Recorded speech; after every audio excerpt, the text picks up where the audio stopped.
जिजाऊ जय शिवराय जय शंभूराजे गडकिल्ले संवर्धन प्रतिष्ठान महाराष्ट्र राज्य सादर करीत आहोत शिव साम्राज्याच्या दिनविशेष। 19 मार्च इसवी सन 1647 छत्रपती शिवाजी महाराजांनी व आईसाहेब जिजाबाई यांनी पुण्यात प्रथम आल्यानंतर कसबा गणपतीचे देऊळ बांधले। त्या पुण्यातल्या गणपतीला त्यांनी नंदादीप दिला। पुण्यातील प्रख्यात कसबा गणपतीच्या देवस्थानाबद्दल शिवाजी महाराजांनी कर्जत मावळच्या कारकुनांना लिहिलेल्या पत्राच्या तारखेनुसार दिनांक 19 मार्च 1647 रोजीचे आज्ञापत्र। या पत्राचा पाठ शिवचरित्र साहित्य खंड 8 मध्ये छापला आहे। हे अस्सल पत्र असून माथ्यावर महाराजांनी प्रतिभश्चंद्र ही राजमुद्रा तसेच अखेरीस मोर्तब म्हणजेच समाप्तीची मुद्रा आहे।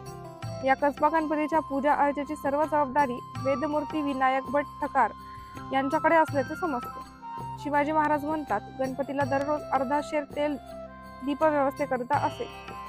19 मार्च इसवी सन 1674 शिवराज्ञी काशीबाई साहेब यांना देवाज्ञा। महाराजांच्या अष्टराज्ञीपैकी एक काशीबाई साहेब यांचा रायगडावर मृत्यू झाला। राज्याभिषेकाच्या अगदी तोंडावर काशीबाई साहेब यांचे निर्वाण महाराजांना चटका लावून गेला। काशीबाई साहेब जशा महाराजांच्या जीवनात आल्या तशा निघून गेल्या। काशीबाई साहेब अगदी काही अबोलपणे कायमच्या निघून गेल्या। 19 मार्च इसवी सन 1680 ज्यांचे आरमार त्यांचा समुद्र। अलिबागच्या समुद्रात अर्धा किलोमीटरवर असलेल्या खडकावर मराठी सैन्याची चौकी होती। ज्यांचे आरमार त्यांचा समुद्र हे छत्रपती शिवाजी महाराजांना माहीत असल्यामुळे मोकाच्या बोटांवर त्यांनी किल्ले बांधले व जुने बळकट केले। 19 मार्च 1680 रोजी महाराजांनी किल्ला बांधायला सुरुवात केली। त्यांच्या निधनानंतर छत्रपती संभाजी महाराजांनी कुलाबा किल्ल्याचे बांधकाम जून 1681 मध्ये पूर्ण केले। सरखेल कान्होजी आंग्रे यांच्या कारकिर्दीत कुलाबा किल्ला प्रसिद्धीस आला। त्यावेळी आरमारी हालचालींचा डावपेचांचा हा किल्ला केंद्र होता।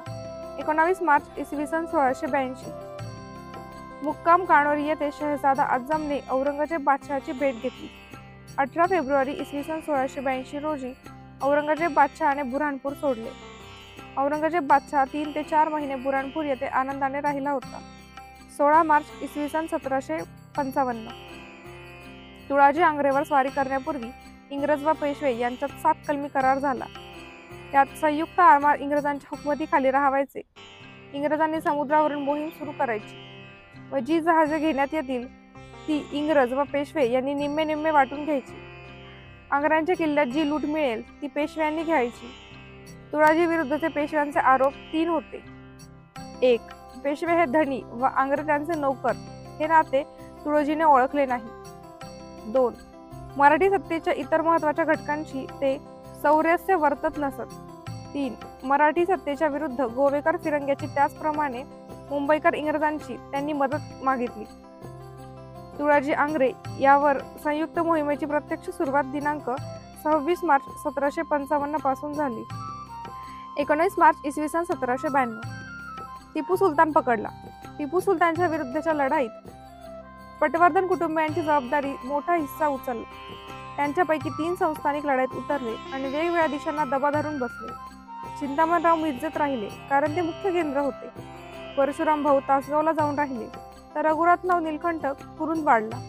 एखादी लढाई करून नामोहरम होणाऱ्यांपैकी टिपू सुलतान नव्हता हे सर्वांना माहीत होतं, पण तो तब्बल 2 वर्ष टिकाव धरेल याची पण कोणाला कल्पना नव्हती। त्यानं 2 वर्ष या तिन्ही फौजांना चकवलं, पण शेवटी 19 मार्च 1792 रोजी तो पकडला गेला। एक मोठी लढाई परशुराम भाऊ आणि चिंतामणराव यांच्या सहाय्याने जिंकली गेली।